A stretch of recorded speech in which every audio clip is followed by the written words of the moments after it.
Hi there, it's Sarah Baldwin. Welcome back to Sunday with Sarah. It's really nice to be with you again.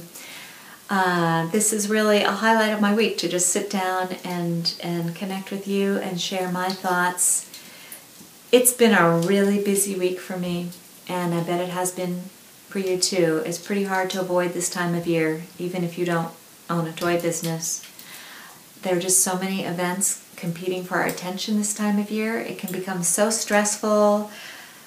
With the commercialization of the holidays, it's become just an orgy of buying and spending and parties and overeating. And I woke up this morning thinking about the word holidays and what that's come to suggest in this day and age, and remembering the root of the word holy days.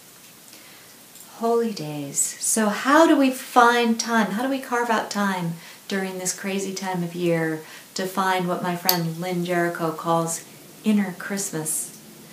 She's got a great website I invite you to check out called innerchristmas.com. And how do we do that with children? How do we help them connect with the true meaning of this season? And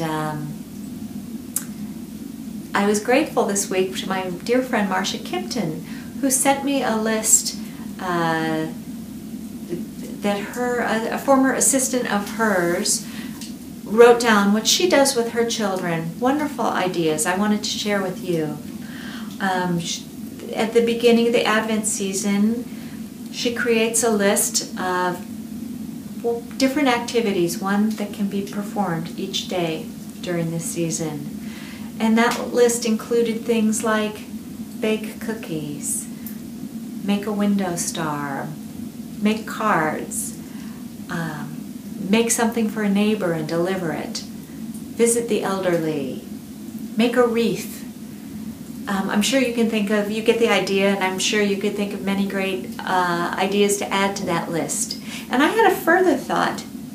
As a family, you could write down one such activity write one activity on a piece of paper, put them all in a jar or a basket, and let your children choose one each day. It might be at the same time it might be in the morning when they open the door in the Advent calendar.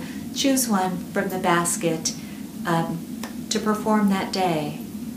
And not a big task, not an all-day thing, but an activity that will let you to take time away from the busyness, do something fun together, something that may be for others, something that helps bring the joy back into the season.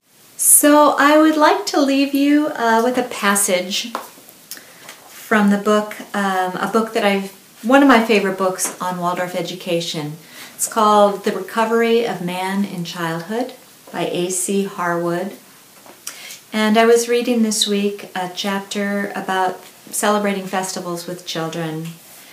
And he writes, "The festivals, which have survived from older times, have become commercialized orgies of spending and present giving and eating and drinking.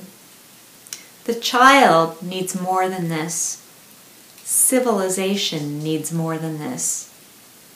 If we nourish the soul of the child by providing a spiritual experience of the rhythm of the seasons, it is also feeding a starving world." So I invite you to reflect on that and welcome your comments this week. What other activities can you suggest that you can perform as a family with children, simple activities to bring meaning to this time of year? And what ways have you found of slowing down during this busy time and connecting with the true meaning of this season, and to find soul nourishment for yourself? Let me know, let others know. Welcome hearing from you, and see you next week. Have a peaceful and meaningful week. Bye-bye.